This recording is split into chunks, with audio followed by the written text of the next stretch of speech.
17ஆம் அத்தியாயம். வேலின் மேல் ஆணை. நரசிம்மர் சிவகாமியின் கண்ணீரை துடைத்த வண்ணம், நினைக்க நினைக்க ஒரு விஷயம் எனக்கு வியப்பாயிருக்கிறது சிவகாமி என்று கூறினார். சற்று முன் சிவகாமியின் முகத்தை ரதி ஏறிட்டு பார்த்தது போல் இப்போது சிவகாமி நரசிம்மரை ஏறிட்டு பார்த்தாள். அது என்ன வியப்பான விஷயம் என்னும் கேள்வியை அவளுடைய கண்களின் நோக்கும் புருவங்களின் நெறிப்பும் கேட்பன போல தோன்றின. நரசிம்மர் சிவகாமியின் முகத்தை கண்களால் விழுங்கி விடுபவரை போல் பார்த்து கொண்டு கூறினார். 3 வருஷ காலத்திற்குள் உன்னிடம் ஏற்பட்டிருக்கும் மாறுதலைத்தான் சொல்கின்றேன். உனக்கு ஞாபகம் இருக்கிறதா சிவகாமி? சக்கரவர்த்தியும் நானும் அந்த நாளில் உங்கள் வீட்டிற்கு வருவோம். என்னை கண்டதும் நீ கொஞ்சமும் கூச்சமோ தயக்கமோ இல்லாமல் ஓடி வருவாய். என் கைகளை பிடித்து கரகரவென்று இழுத்து கொண்டு போவாய். நம் இருவருடைய தந்தையாரும் ஒரு பக்கம் பேசிக்கொண்டிருக்கும் போது இன்னொரு பக்கத்தில் கொட்டமடிப்போம் நாம் இருவரும். சில சமயம் நான் உன்னை எனக்கு பரதநாட்டியம் சொல்லிக் கொடுக்கும்படி கேட்பேன். நீ சொல்லிக் கொடுக்க முயல்வாய். எனக்கு நன்றாக வராது. அதை கண்டு நீ கலகலவென்று சிரிப்பாய். இன்னும் சில சமயம் நாம் இருவரும் ஓடிப்பிடித்து விளையாடுவோம். சில சமயம் ஆயனர் அமைத்த கற்சிலைகளுக்கு மத்தியில் நீயும் ஒரு சிலையை போல் அசையாமல் நிற்பாய். நானும் வேண்டுமென்றே உன்னை சிலையாக பாவித்து கொண்டு மேலே போவேன். உன்னுடைய சிரிப்பின் ஒலியை கேட்ட பிறகு திரும்பி பார்த்து உன்னை பிடித்துக் கொள்வேன். அகப்பட்டு கொண்டாயா சிவகாமி தேவி என்று பாடுவேன். இப்படியெல்லாம் நாம் விளையாடுவதை பார்த்து நம்முடைய தந்தைமார்களும் சந்தோஷப்படுவார்கள். அதெல்லாம் ஒரு கனவு மாதிரி இப்போது தோன்றுகின்றது. பிரபு, நான் ஏதோ மாறி போனதாக சொன்னீர்கள். இவ்விதத்தில் மாறி இருக்கிறேன் என்று சிவகாமி கேட்டாள். நல்ல வேளை ஞாபகப்படுத்தினார். எனக்கு 16 பிராயம் பூர்த்தியான போது சக்கரவர்த்தி என்னை தேச யாத்திரைக்கு அழைத்து சென்றார். தெற்கே சித்தர் மலையில் இருந்து வடக்கே நாகார்ஜுன மலை வரையில் நாங்கள் யாத்திரை செய்தோம். மேற்கே காவிரி நதியின் ஜனனஸ்தானம் வரையில் போயிருந்தோம். யாத்திரை முடித்து கொண்டு நாங்கள் திரும்பி வருவதற்கு 3 வருஷம் ஆயிற்று. அந்த 3 வருஷமும் எனக்கு 3 யுகமாக இருந்தது என்றாள் சிவகாமி. 3 வருஷம் கழித்து நான் திரும்பி வந்து மறுபடியும் உன்னை பார்த்தபோது நீ பழைய சிவகாமியாகவே இல்லை. தேவ சபையிலிருந்து ரம்பையோ ஊர்வசியோ வந்து ஆயனர் வீட்டில் வளர்ந்ததாகவே தோன்றியது. உருவ மாறுதலை காட்டிலும் உன்னுடைய குணத்திலும் நடவடிக்கையிலும் காணப்பட்ட மாறுதல் தான் எனக்கு அதிக வியப்பை அளித்தது. என்னை கண்டதும் நீ முன்போல் ஆர்வத்துடன் ஓடி வந்து வரவேற்கவில்லை. கலகலப்பாக பேசவில்லை. தூண் மறைவில் மறைந்து கொண்டு நின்றாய். நான் உன்னை பார்க்கும்போது நீ வேறு பக்கம் திரும்பிக் கொண்டாய். நான் உன்னை பார்க்காத சமயங்களில் கடைக்கண்ணால் என்னை பார்த்து கொண்டிருந்தாய். தப்பித்தவறி நம் கண்கள் சந்திக்கும் சமயம் உடனே தலையை குனிந்து கொண்டாய். உன்னுடைய கலீர் என்ற சிரிப்பு மறைந்து விட்டது. சில சமயம் உன் கண்களில் நீர் ததும்பி நிற்பதை கண்டேன். ஒரு காரணமும் இல்லாமல் நீ பெருமூச்சு விடுவதை கண்டேன். எல்லாவற்றையும் விட அதிக வியப்பை எனக்கு அளித்தது என்னவென்றால், என்னை அறியாமல் நானே சில சமயங்களில் பெருமூச்சு விடத் தொடங்கினேன் என்று நரசிம்மர் சொன்னபோது சிவகாமி கலீரென சிரித்து விட்டாள். நரசிம்மர் மீண்டும் தொடர்ந்து கூறினார். என் உள்ளத்திலும் ஒரு மாறுதலை கண்டேன். இரவும் பகலும் சதா சர்வ காலமும் உன்னுடைய நினைவு என் இருதயத்தில் குடிகொண்டது. அந்த நினைவு இன்பத்தையும் வேதனையையும் ஏக காலத்தில் அளித்தது.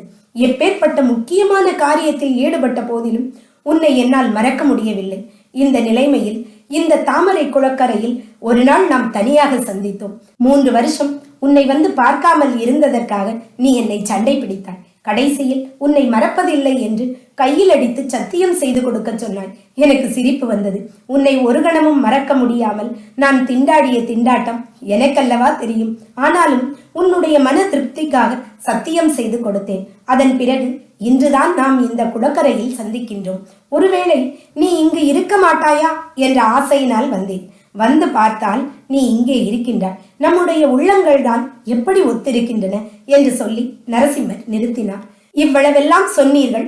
நான் முதலில் கேட்ட கேள்விக்கு மட்டும் மறுமொழி சொல்லவில்லை என்றாள் சிவகாமி. என்ன கேள்வி அது? தயவு செய்து ஞாபகப்படுத்தினால் நல்லது என்றார் மாமல்லர். மதுரைக்கும் வஞ்சிக்கும் திருமண தூதர்களை அனுப்புவதாக இருந்த விஷயம்தான். நரசிம்மர் லேசாக சிரித்துவிட்டு, அது உண்மைதான். மகனுக்கு கல்யாணம் செய்ய வேண்டும் என்று எந்த தாயாருக்குத்தான் எண்ணம் இல்லாமல் இருக்கும்? என் தாயாருடைய ஏற்பாடு அது. ஆனால் நான் சக்கரவர்த்தியிடம் என் மனநிலையை தெரியப்படுத்த சந்தர்ப்பத்தை எதிர்நோக்கி கொண்டிருந்தேன். அதற்குள் இந்த யுத்தம் வந்து அதற்கு அவசியமே இல்லாமல் செய்துவிட்டது என்று கூறினார். பிரபு, எனக்கு என்னவோ நிம்மதி இல்லை. 3.5 வருஷத்துக்கு முன்பு இருந்தது போல் நாம் இருவரும் குழந்தைகளாகிவிடக் கூடாதா என்று கூட தோன்றுகின்றது. இல்லை சிவகாமி, மறுபடியும் குழந்தைகள் ஆவதற்கு ஒரு நாளும் நான் சம்மதிக்க மாட்டேன். இதற்கு 2 முக்கிய காரணங்கள் இருக்கின்றன. முதலாவது, தேவி சிவகாமியை பார்த்த பிறகு குழந்தை சிவகாமியை நான் விரும்ப முடியாது. 2வது காரணம், சக்கரவர்த்தி இப்போதே நான் போர்க்களம் போவதற்கு ஆட்சேபிக்கிறார். நான் குழந்தையாய் இருந்தால் சம்மதிப்பாரா? பிரபு, தாங்கள் கூட உண்மையாகவே போர்க்களம் போவீர்களா என்று சிவகாமி கவலையுடன் கேட்டாள். அவசியம் போவேன். என் தந்தையுடன் அதை பற்றித்தான் 3 நாளாக வாதம் செய்து கொண்டிருக்கின்றேன். 100 வருஷ காலமாக அந்நியர்கள் காலடி வைக்காத இந்த பல்லவ சாம்ராஜ்யத்தில் இன்று சாளுக்கர்கள் படையெடுத்திருக்கின்றார்கள். அவர்களை துவம்சம் செய்து புத்தி புகட்ட வேண்டாமா? பிரபு, அதற்கு பல்லவ சைனியங்கள் இல்லையா? படைத்தலைவர்கள் இல்லையா? தாங்கள் ஏன் போக வேண்டும்?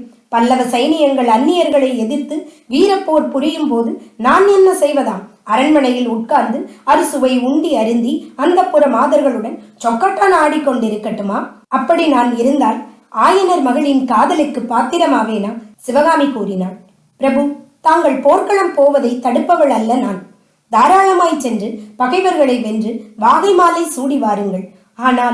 ஆனால் என்ன? என்னுடைய கோரிக்கையை பரிகாசம் செய்யக்கூடாது. இல்லை சிவகாமி, சொல்லு. வள்ளியம்மைக்கு சுப்பிரமணியர் சத்தியம் செய்து கொடுத்தது போல் உங்கள் கையில் உள்ள வேலின் மேல் ஆணை வைத்து சொல்லுங்கள், போர்க்களத்திலும் என்னை மறப்பதில்லை என்று. நரசிம்மர் பொன்முறுவல் செய்து, இவ்வளவுதானா? என்னை மறந்து விடுங்கள் என்று நீ ஆணையிடச் சொன்னால்தான் என்னால் முடியாது. மறக்காமல் இருப்பதற்கு எத்தனை தடவை வேண்டுமானாலும் சத்தியம் செய்கின்றேன். இதோ என்று வேலை தூக்கி பிடித்தவர் சட்டென்று தயங்கி நின்றார். பிரபு, ஏன் தயங்குகிறீர்கள்? அதற்குள் மனம் மாறிவிட்டதா என்றாள் சிவகாமி. இல்லை சிவகாமி, இல்லை.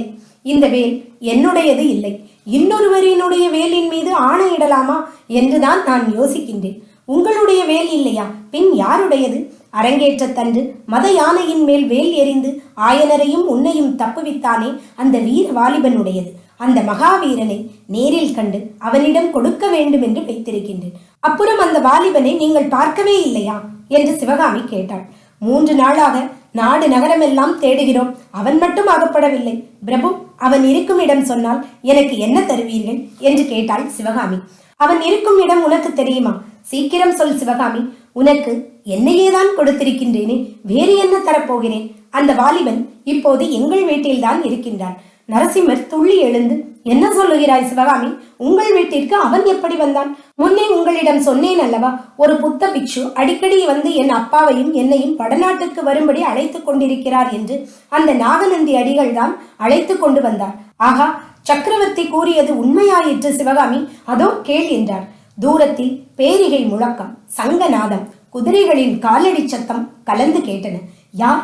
சக்கரவர்த்தியா என்றாள் சிவகாமி. ஆம், சக்கரவர்த்தி தான் வருகிறார். இதோ நான் போய் சக்கரவர்த்தியுடன் சேர்ந்து கொள்கின்றேன்.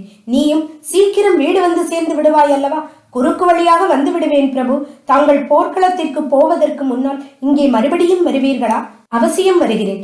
உன் கருவிழிகளில் மின்னும் வேல்களின் மீது ஆணை என்று சொல்லிவிட்டு நரசிம்மர் திரும்பி பார்த்து கொண்டே விரைந்து சென்று குதிரை மீது ஏறினார். அவர் போவதை மலர்ந்த முகத்துடன் பார்த்து கொண்டு நின்ற சிவகாமி குதிரை காட்டிற்குள் மறைந்ததும் வீட்டை நோக்கி விரைந்து நடந்தாள். வீட்டில் இருந்து வந்தபோது அவளுடைய நடையில் காணப்படாத மிடுக்கும் குதூகலமும் இப்போது காணப்பட்டன. ரதியை அவள் மறந்து சென்றாலும் அவள் போவதை பார்த்துவிட்டு ரதி பின்தொடர்ந்து துள்ளி ஓடிற்று.